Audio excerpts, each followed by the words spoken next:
Welcome back into the program, the fourth and final hour of today's show. A lot of college football talk. We're about 12 days away from the start of the college football season. We've been kind of bouncing around the country, kind of get some previews of camps around the land, and we're going to go to the Pacific Northwest now. Eugene, Oregon is where Erik Skopil lives, and he covers the Oregon Ducks for Duck Territory. He joins us now on Three-Man Front. Erik, I hope the summer's gone well for you.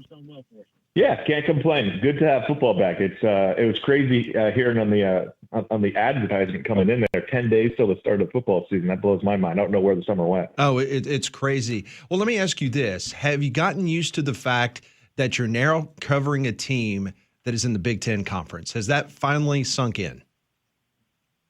I think so. Just in terms of the fact that I'm no longer paying attention to West Coast teams primarily, and right. I'm spending a lot of time looking at teams in like Indiana and Michigan and Maryland. I'm booking travel to go to New Jersey this year. So I think it has, but it's still weird. And it really, I mean, I think we talked about it before. It frankly doesn't make much sense logistically, but here we are booking travel all the way across the country for Pennsylvania and New Jersey for conference football games. But that's the world we live in. Erik, we were warned last year when we had Texas and Oklahoma coming in the league. Hey, just a big warning, guys, about Texas fans. Who is that fan base for you, or that school for you, now that you've been throughout the Big Ten, that you said, you know what, you're absolutely right. This program, this fan base is obnoxious. That's a good question. It might be Penn State. A little bit. I can see. Yeah, I'd say, because I think Ohio State and Oregon, like, there's definitely probably more animosity, and maybe Ohio State's the answer, because that fan base certainly reveled in what happened in Pasadena.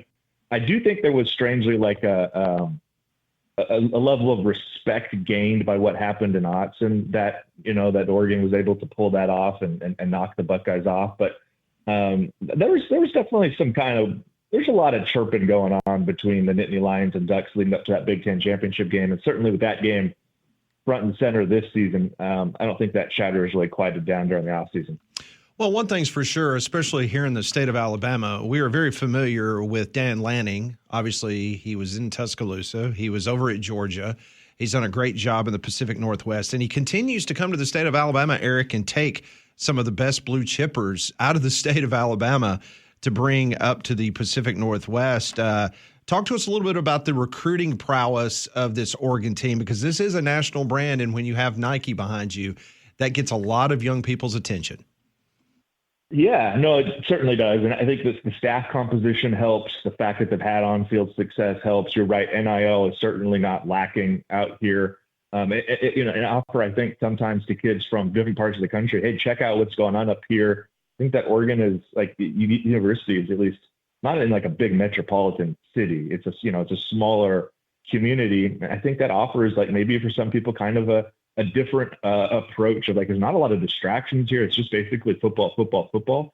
And I think that's probably similar maybe for some of these kids from the Southeast too. If you're going to look at Alabama or Auburn and some of these cities, you're not living in Atlanta or something. So I do think there's some of that. And you're right. Like, the state of Alabama had never been a state Oregon had touched in recruiting. Last couple of cycles have had a lot of success, whether it be with Jaquan McRoy, who's, I think, since transferred to Arkansas, obviously Naeem Offord. This last year, go back and look at Bo Nix and Tez Johnson, a couple of guys from the state. And then, most recently, Tank Jones, the edge rusher, getting him in the fold, one of the better players in that state. I mean, that was a surprise that I think it went that way. Ultimately, it looked like Alabama had the advantage until the last couple of weeks there. But certainly, you look at Oregon's roster, it looks a lot more like an SEC roster than it ever has before. And with a coach like Lanning, and you mentioned it, with his history in the SEC, he knows the blueprint. He knows how to operate, and he certainly knows the way to build a staff that can compete. So, recruiting continues to be very, very healthy out here. And I think this year will be one of the years where you can hopefully lean on it and say, hey, there's not a lot of returning vets that didn't hit the portal quite as hard as some schools.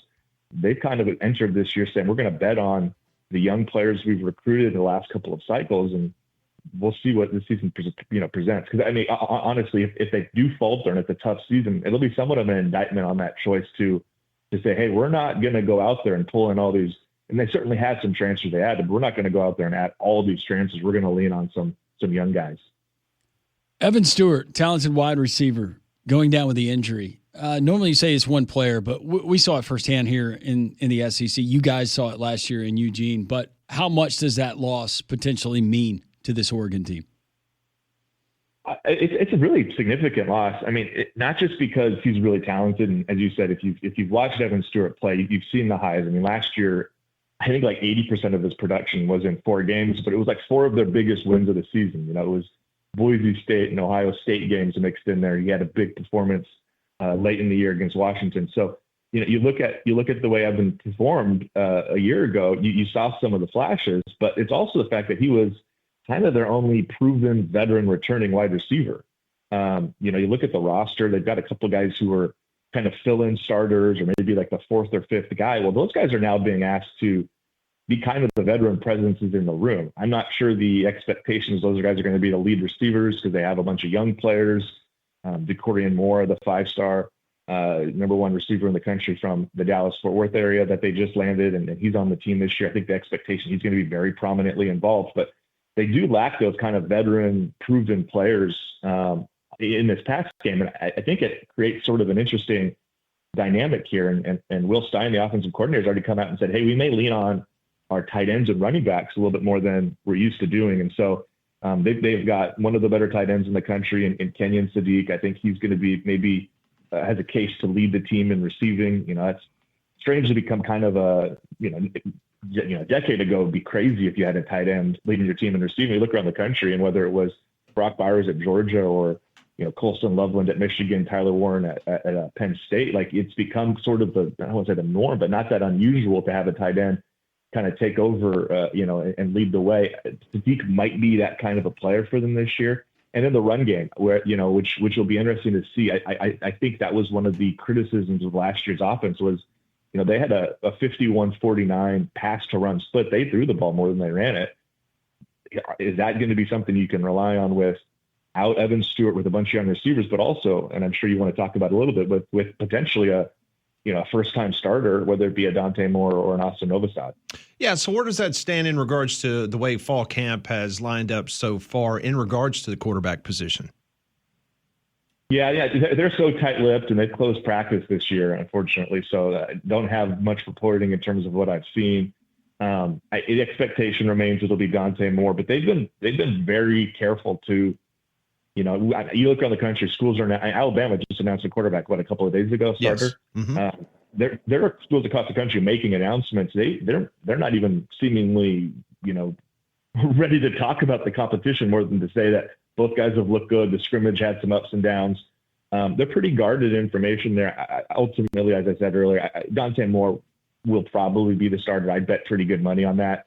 Not saying to go out there and bet it if that's on. I'm not even sure if that's on the books. Probably right. Isn't. But my point is, I think he's going to be the guy. It's just an interesting camp where there's not been a whole lot of discussion on what that competition actually looks like, and they like it that way. And we'll find out probably on August 30th against Montana State, one way or the other. But Dante Moore is the expected starting quarterback, and talking to people behind the scenes, sounds like he's had a really strong camp and is somebody that the staff feels really good about. They just aren't necessarily ready to say that publicly, I guess. Erik Skopil is joining us here on Three Man Front from Duck Territory as we're previewing the Oregon Ducks, a team that many people have pegged to win the national championship. Let me ask you about another familiar name in our neck of the woods, and that's Tosh Lupoi, who is the defensive coordinator for Dan Lanning. The defensive line for the Ducks, they lost an All-American, I think 3 draft picks, part of the first 100 draft picks this year in the NFL draft. Talk to us about the defensive side of the ball and what Lupoi has coming back. Well, the answer is not a whole lot. 3 starters back on the defense and 3 key players, leading tackler Bryce Betcher, who's a former walk-on who's become, I think, kind of the heart and soul of the team, a local kid, grew up in Eugene. Not very often you see a Eugene kid actually playing for the local school, so that's kind of a fun development. He's one of the returners. And then 2 edge rushers, Mateo Uiagalelei, who I think has a chance to be an All-American this year, and Tatum Tuioti, who's probably a little overlooked for what he's provided as last couple of years as a starter and as one of the team's better pass rushers. But that's pretty much it in terms of returning contributors. A couple other guys that played a little bit last year. The secondary is going to be brand new. I think that's one of the bigger question marks kind of surrounding camp is like, They have to replace all 5 starters back there, including 2 corners that were really high-end players a year ago. The corners on the roster are primarily young players. I mentioned Naeem Offord earlier. Like, I don't think it's out of the realm of possibility. Like, you could put on an Oregon game in mid-September that you see him out there with like the first team defense playing. Like, I think that's fully in the realm of possibility. So I think the defense, the question is like, both on the defensive line and the secondary, I kind of mentioned it earlier, like, how does that recruiting pay off? Like, what's the payoff for stacking top 5, top 10 classes the last 3 or 4 years? Because they've gone into this and said, we're doubling down. We're betting on the recruiting we've done and the young talent, a lot of which is unproven. So that's kind of the story for that defense. I think there's a chance that they're bigger and more athletic than they even were last year up front on that defensive line. They've got a bunch of 320, 330 guys that I think are pretty interchangeable that can play a couple of different places up front. But these guys haven't played major college football, really, at least not in these kind of roles. So I think the question there, and it's kind of a question team wide, is, they bet on, we built the roster with a lot of young, talented players.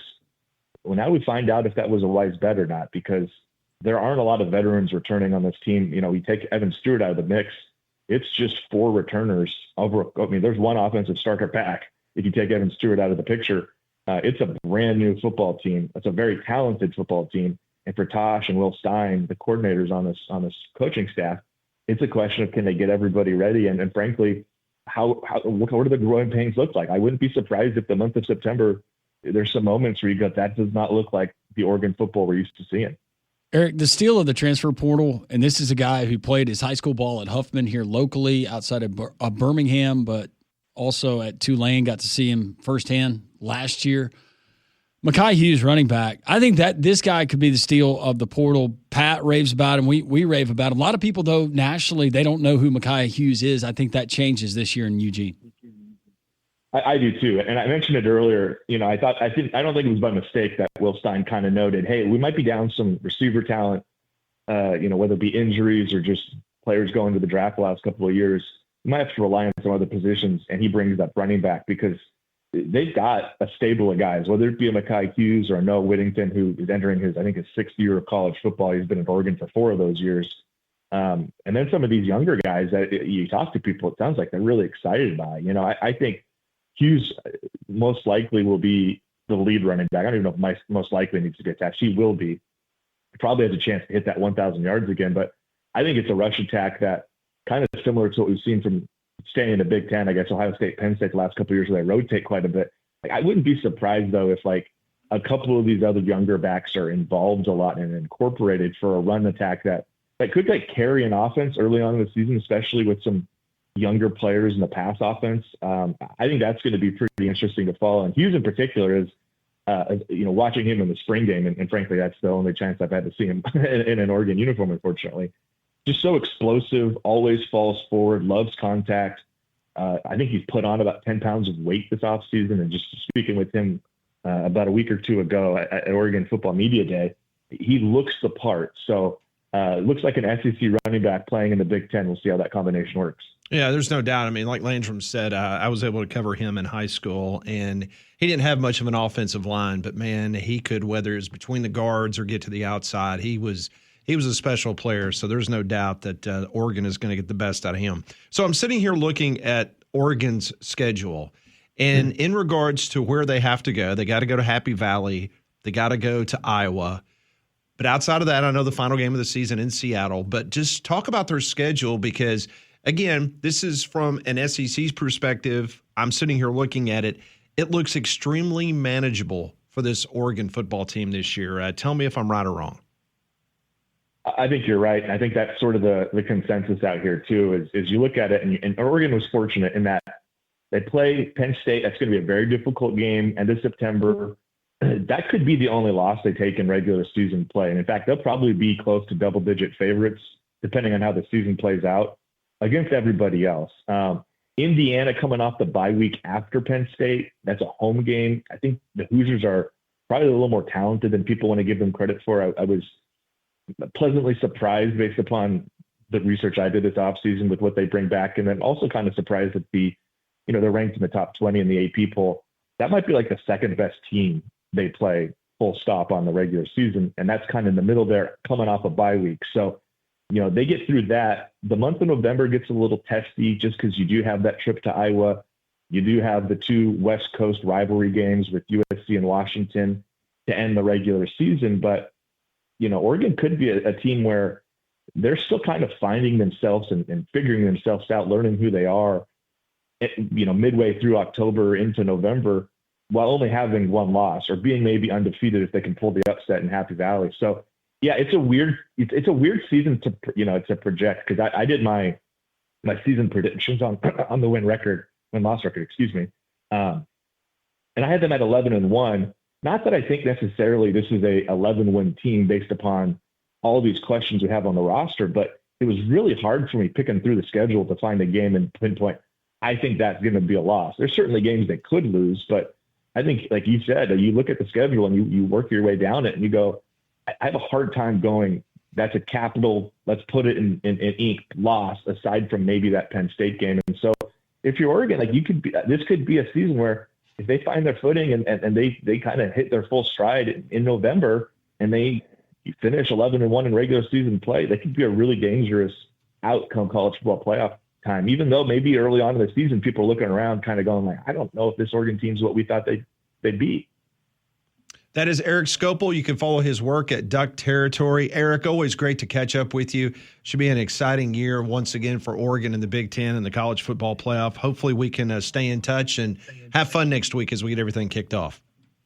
Sounds like a plan. Yeah, keep me posted. Love to come back on. All right, sounds good. That is Erik Skopil joining us on the Higginbotham Hotline. All of our guests join us on the Higginbotham Hotline. You deserve solutions that are built for you. Higginbotham is your one-source solution for insurance, financial, and HR services. Well, our friends at Prize Picks, that's the best place to win cash while watching sports. Who doesn't love doing that? Join millions of users. You can sign up today. Prize Picks is the best way to win real money this football season. Which players are going off, which ones aren't. You can make your picks in less than 60 seconds. Turn your sports opinions into real money all season long on Prize Picks. It's really easy. Download the Prize Picks app today. Use code WJOX. Get $50 in lineups after you play your first $5 lineup. You don't even have to win.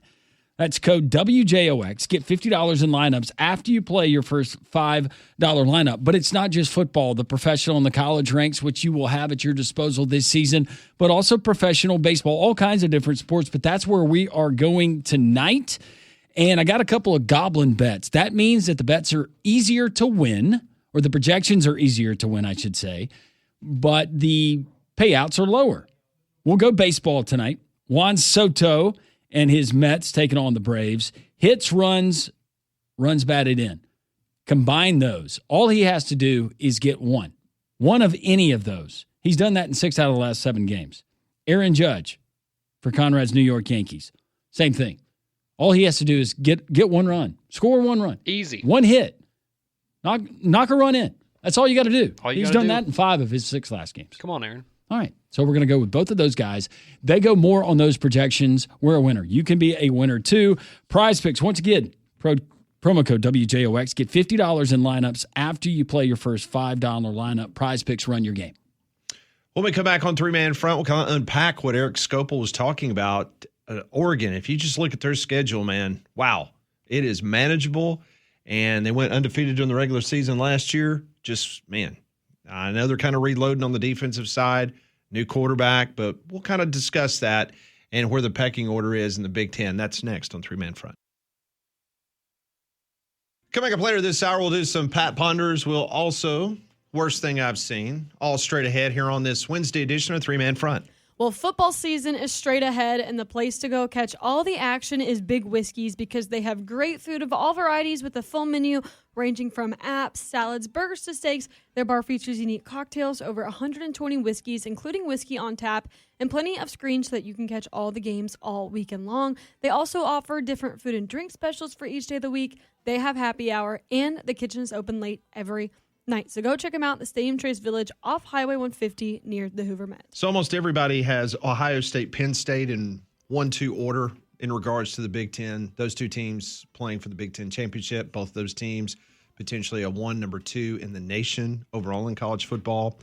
Oregon is right there. They're a top 10 team, depending on what poll you're looking at. They could be 6, they could be 7. But if you look down their schedule, Montana State and Oklahoma State, that is the first 2 games out of the gate. Then you got to go to Evanston, Illinois, and play Northwestern in that little bandbox. Yep. The Lake Field. Then you got Oregon State. So it's a Civil War. So you got, simply to say, you've got a 4-0 start. And then as Erik mentioned, you got to go to Penn State on September 27th. And then you come home 2 weeks later. So you got an off week after whatever happens in Happy Valley. And you play Kirk Cignetti in the Indiana Hoosiers. And then after that, you do have to get on the plane and fly to Piscataway, New Jersey, and take on Rutgers. Then back at home, playing Wisconsin, who most indicate that this is going to be a make-or-break year for Fickle.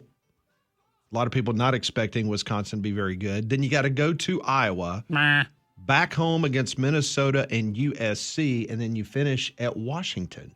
So, according to preseason rankings, you've got 2 teams that are ranked that you're going to play. One is Penn State, and then one is Indiana. That's it. As of right now, 2 ranked opponents on Oregon's schedule. That's it. And who knows if Indiana will be ranked by the time you get there. Yeah. And, I mean, Penn State's going to be really good, but do you view this Penn State team as a national title winner? I don't. No. I feel really good about 2 things with Penn State this year. 1, they will make the playoff, and 2, they will not win the national championship. So you're pretty good feeling about that. So Oregon, I have a great feeling about that. And that's the thing, though. Oregon, and there's other schools and other conferences that we can put into this category, but there's a good chance that that's a 1-loss. Let's just say they lose in Happy Valley, but that's a 1-loss Oregon team that gets in the college football playoff, and we still don't know a whole lot about that team until they get into the college football playoff. Are you looking at the ticket prices over there on the far right? Do you have that in front of you? Did you find that amazing that a $210 ticket at Northwestern? Penn State, I understand that. $373 for Penn State. You want to watch Indiana at Autzen? $63. At Rutgers, New Jersey. Man, $82 to watch Rutgers in Oregon? Now, Wisconsin. I'll go down closer to kickoff. Wisconsin brings the cheddar, if you know what I mean. $145 for that ticket. Hey, but if you want to see PJ Fleck, they're at Autzen. Bring the whole family. That's family day. That is at 8 o'clock kickoff, 41. local time. So that's Birmingham, 10 o'clock. $41. Let's go. Oh, that's not bad. Hey, you brought up Wisconsin, though. Remember, they almost beat Oregon last year with their backup quarterback. That was a very close game. Because Alabama hurt their starting quarterback. Well, that's what we did. He took Thomas him out. Castellanos, you're next. Whoa. Cuevas had a nice catch and run. Bunch of headhunters. He did. What? We're like, God, More like kneecap hunters, thank you. Oh. If we're going to clarify, Pat. Man, this offense, we're going to see a lot more of the tight end scoring touchdowns. And then it was. Alabama does not operate like the Saints defense back in the, late 2000s? Isn't that when they had their headhunting scandal? We go for the ligaments. Where is Van Dyke now? Couldn't tell you. Oh, Tyler Van Dyke? He went somewhere else, That's a didn't great he? question. I don't know. He's probably like the 5th-string quarterback at Notre Dame with Buckner. He went to, didn't he go to Louisville? SMU. Okay, sorry. One thing's for sure. Sorry, Coach Lashley just wasn't studying it. Oregon will be in the conversation. Just no doubt. Oh, yeah, no doubt about it. Some news for our Samford listeners. The SoCon is slated now to add Tennessee Tech in all sports beginning with the 2026-27 season. Tennessee Tech has been a member of the Ohio Valley Conference and will bring SoCon membership up to 11 schools. Expecting a formal announcement later today. So the SoCon getting involved in the expansion world. First Sanford athletic event I ever went to, I was in elementary school, and we all got tickets to go to one of their basketball games in the old gymnasium, and they were playing Tennessee Tech. Old Siebert Hall? Yep. So Tennessee Tech joining the conference with Samford coming up in 2026-27. More three-man front on this Wednesday. We'll do some Pat Ponders. That's next. Well, if you want to celebrate the kickoff to college football with us at the Bill Smith Buick GMC Jocks Kickoff Party, you can. It's at Regions Field on Thursday, August 21st, but the only way to go is by winning tickets. So to enter to win a pair of tickets for you and a guest, text the keyword football. That's it. Just football and your full name to 205. Just football. Just football. Well, football and your full name. Got creative with that Just text football. I'm not coming Who up with comes these. up with these? I don't know. I need to know. I think it would be a little bit more creative. Yeah. Wasn't yesterday Go? Yeah, just G-O, go. Are you coming up with these? No. I like today's word. I think we should come up with. It would be very obvious if it was, code word Tungavailoa or something, then yeah, you could blame me. But Text the keyword slide protection. Yeah, that would be Cole. Yeah. Cole would come up with that one. see, Greg's would be Lake. Huskers. That'd be Slay for her. Oh, Slay. Ooh, that'd be a good one. Slay. Or Tay-Tay. Okay, so today's football. Yes, it's Football. Football. So you text football in your full Football. name. That's F-O-O-T, not F-U-T. No, absolutely not. Not like soccer. American football. Football. Yes. Like real football. Real football. Yeah, the kind that you can use your hands and feet. That's exactly right. And your entire body's covered in pads. Yes. Yes. To 205-834-9450. Winners are drawn and notified daily. If you need more information, visit jocksfm.com. See how fun that was doing that, was promo? fun. Yeah. We could. See? And now no one knows what word to text in to get tickets. They're to all the kickoff. confused. Wait, It's is it football. slide protection? It's football. Football. Conrad taking shots at the suit for coming up with the code words. Yeah. So, Pretty crappy. well, it was because suit was making fun of his car. Does it count if you misspell what you text in? Like if we did cleats, how many people would do EA and how many would do two E's? Well, we had this problem the other day when everyone thought the keyword was tie, but it was tied. And so we had a bunch of people, sitting in the first name of the Alabama quarterback. And Molly, you got to enunciate. unfortunately, No, couldn't that get was the Damien. tickets. I was spelling it out for everybody. Yeah, it wasn't Molly. No, that was Damien. Sorry, Molly. Wow. Damien, you got to enunciate. Don't look at me. Thank you. Someone had to say it. Yeah, about time.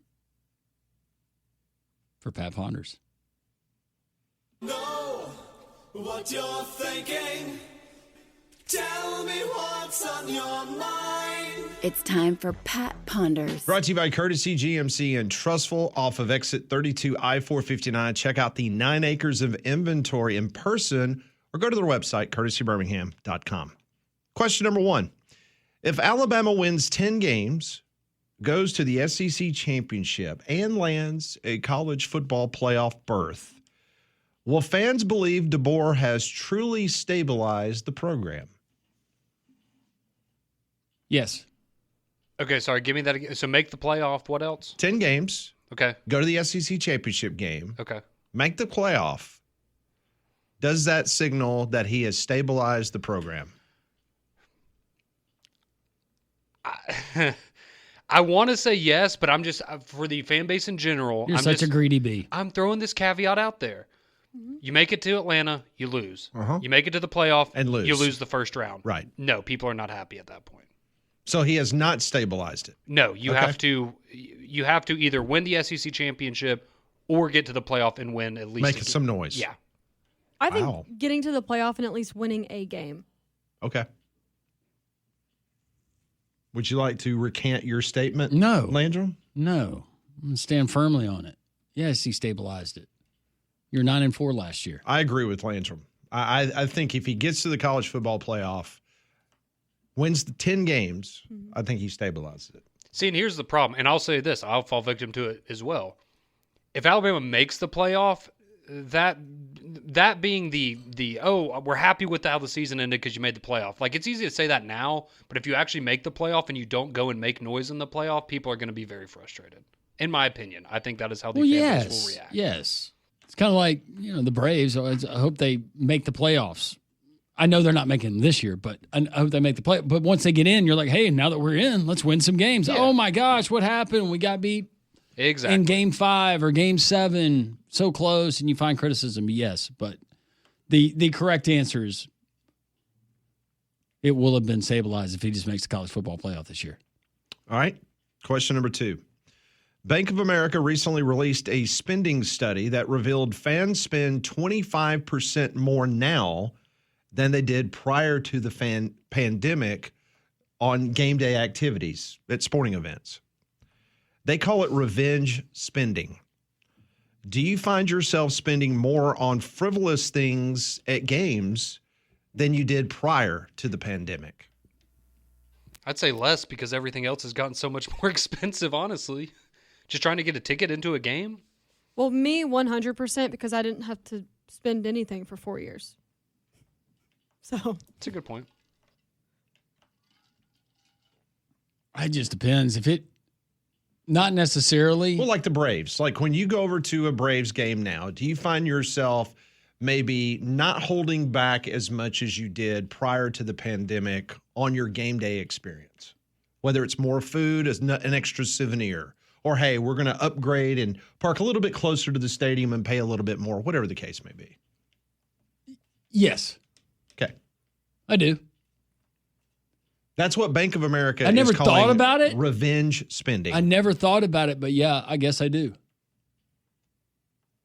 Because so many people during the pandemic, they were obviously, you found out what you missed the most. And then when it came back to you, you were willing to do whatever was necessary to get more enjoyment out of it. mm-hmm. Yeah. 25% more, according to Bank of America, based on the spending habits. Interesting. Mm-hmm. I'm here to educate. Question number 3. If you're building an NFL team and you have hired an above average offensive coordinator, are you today, as in right now, picking Mahomes or are you picking Joe Burrow to be your quarterback?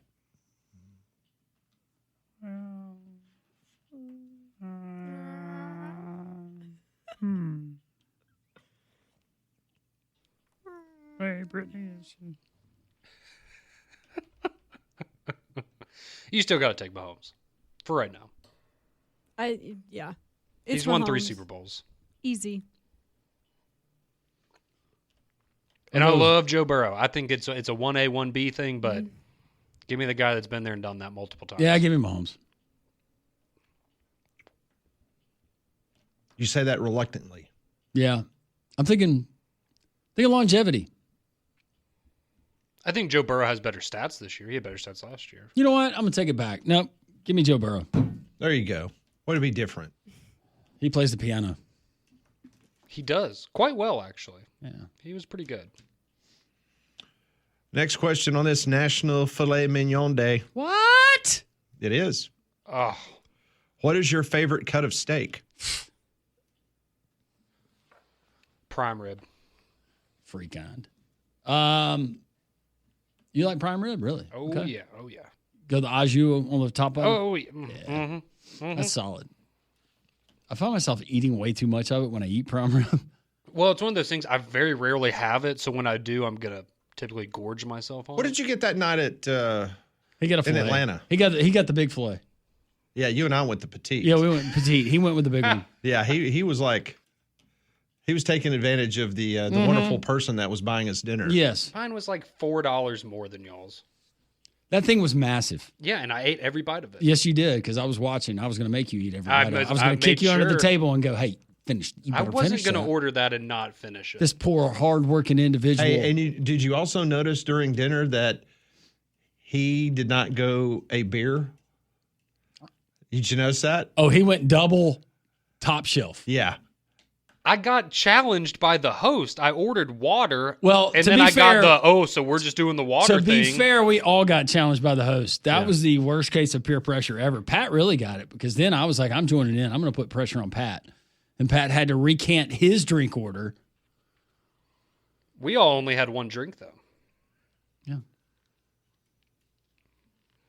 Yeah, and I'm glad you noticed that too. I'm surprised he didn't take dessert back to the hotel. I know, right? Based the way that he was ordering that I'm night. surprised he didn't ask the host, who not sure took a bite of their steak. I thought about it.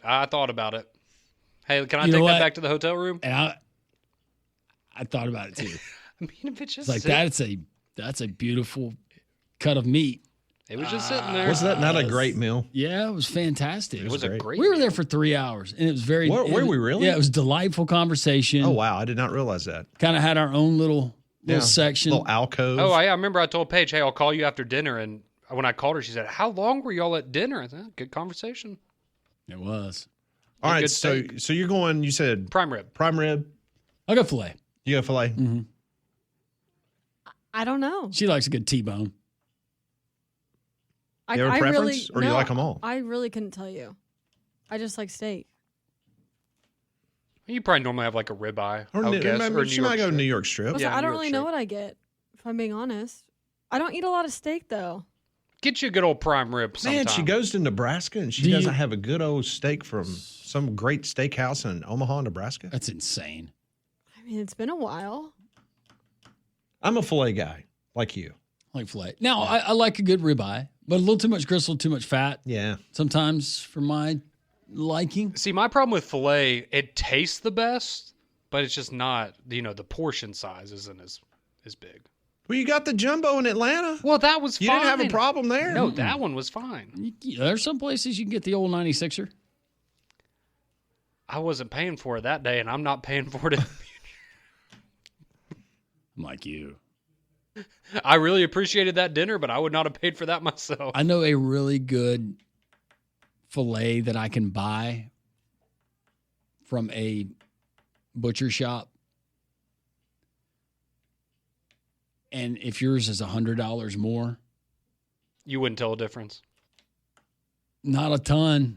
No. All right. I don't need it served to me by someone wearing a tie. No. Final question of the day comes from BB. When driving around, do you find yourself trying to read or sound out the letters and numbers on license plates as if they are on vanity plates? Yes. Oh, yeah. Sometimes. And so every now and then you'll catch one, you're like, that's really clever. Yep. Mm-hmm. But yeah, absolutely. Depends on what it says, but yeah, usually. I found myself second guessing what they put on there. It's like, this would be better. Should have gone with this one, but So you don't know which ones are taken or which ones are allowed. You're making editorial decisions as you're Yes. behind them. Or Yeah. you just get what's clearly a random license plate, and you're like, man, if that one letter was Yeah. different, this would be golden. Yeah. Yeah, I absolutely do that. That's today's Pat Ponders, brought to you by Courtesy GMC and Trustful. Visit their online inventory at courtesybirmingham.com. See, I think about your license plate, and if they just added an F to the beginning, it'd be great Oh, yeah, that would be. because you're a Muppets fan. Yeah, big time. Huge. Continue. The worst thing that Conrad's seen is next. It's 1:49. Welcome back to Three Man Front. A little bit of breaking news in college football. Nice to see the Big 12 finally getting in line with the Southeastern Conference. It's being reported that the Big 12 will now institute formal injury reports for football and basketball. Football programs will be required to release daily injury reports starting 3 days in advance of games and a 90-minute before game window. You know who loves hearing that? Vegas. John Mateer. That's true. Him too, if he wants to bet on some Big 12 action. So the Big 12 now adopting basically the same policy that the SEC has. Who still doesn't have it? I think the ACC has it. They were the first one to Yeah, I do thought it. the ACC was. Does the Big 10 have it? That's the one I'm wondering about. For some reason, I want to say they do. They do. I was about to say, I really hope they don't, so Greg Sankey can say, we are not agreeing to a college football playoff format So now you until have you have the injury reports. all Power 4 conferences now have injury reports.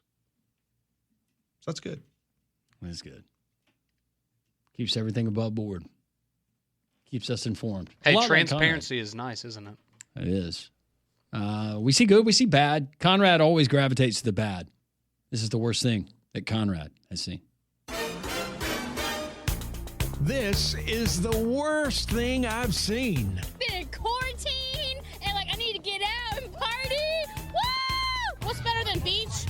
drinks and Jeeps. Man, getting better than that. Law enforcement's definitely made their visitability and made people chill out and not be as crazy. The cops are doing their job as long as they don't be mean to people who are actually being innocent. Then I'm all gravy, baby. All right, for the worst thing that I've seen today, we are going to go to the great state of Colorado. I know many of you fans of the state of Colorado. And we're going to talk about a bad hair day, but maybe not the kind that you're thinking of. So we do have a visual aid for today's edition of the show. And if you go to our Twitter page at the number 3 Man Front, you can see a picture that I have just posted related to today's story. So in the state of Colorado, there has been somewhat of an infestation of a particular type of rabbit that has been causing a little bit of some pandemonium amongst the locals.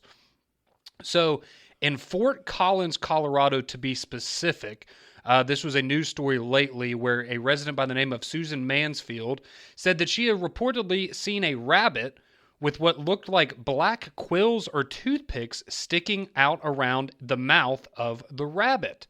So unfortunately, this is a rapidly spreading virus that causes cottontail rabbits to grow black tentacle-like growths out of their heads, of course, freaking people out. So you can see a picture of one of the rabbits on our Twitter page if you want a better visual of what I'm talking about here. But another resident described the critters as a scabieous-looking growth all over the faces of the rabbits. So the actual disease is called cottontail papilloma virus, which causes cottontail rabbits to sprout tumors around their head. It is caused by the spread of parasites such as ticks and fleas, which then bite the rabbits and pass on the ailment, causing these growths to spout out. So according to a representative of the Colorado Parks and Wildlife, they said reportedly, or quote, typically rabbits become infected in the warmer months of summer when transmitted by being bitten by insects like fleas and ticks. And while the most recent sightings have occurred in Colorado, we actually have gotten reports of this in the past out of the Midwest. So back in 2013, a Minnesota resident spotted a similar feature on local rabbits and, of course, freaked out and went on and spread it around social media.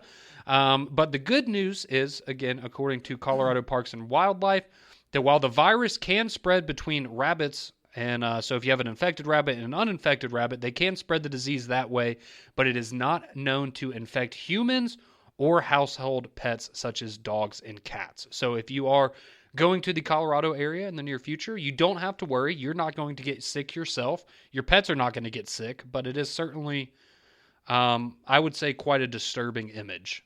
Yeah. So, It is. I can't look at that. Yeah, it's not great. So, yeah, you can go see it on our Twitter account at the number 3 Man Front. Yeah, it's not great, but go look at it anyway. Yeah. Well, There's something else that is good, and I think this is really good news for Conrad. Have you seen the new toothpaste they're coming out with? I have not. What is it? I can't believe it. Toothpaste made out of hair. It could be on shelves in 2 years. Researchers from King's College London said they've identified a substance that can protect against tooth decay, repair early stage damage better than fluoride, and it's found atop your head. I'll try it. Is it keratin, or a protein in human hair, skin, nails, and the wool of sheep? Forms a dense mineral coating that mimics the structure and function of natural enamel, protecting teeth and potentially sealing exposed nerve channels that cause sensitivity. And you said this is toothpaste? Yeah. Well, I've got a better idea. Just take the hair and turn it into bristles and make a toothbrush out of it. Now you're onto something. I feel like that's the... You don't share those on the air. I'm just saying. I feel like that's the real moneymaker here. I thought you were going to say it was some new, like, stranger flavor of toothpaste. Is there a scenario where me and Pat pose a bet to you, a challenge to you, where you use a toothbrush made out of human hair? I don't know if I want to go that route. I was going to say when the toothpaste comes out, I will happily get some and try it and report back, but I don't actually want to, brush my teeth with hair. I know that's surprising to a lot of people. Wow, he doesn't want to do that, but I'd rather not. That is your wow moment of the day here on the show. 4 hours in. This is why you listen until the final minutes. Yeah, we got Rodney Orr, Tider Insider, updating us tomorrow on Tuscaloosa. Rob Pate talking Auburn. Coach David Cutcliffe, part of the Nick Saban Legacy Awards, going to join us as well. Have a great rest of your Wednesday. God is great. We'll see you tomorrow.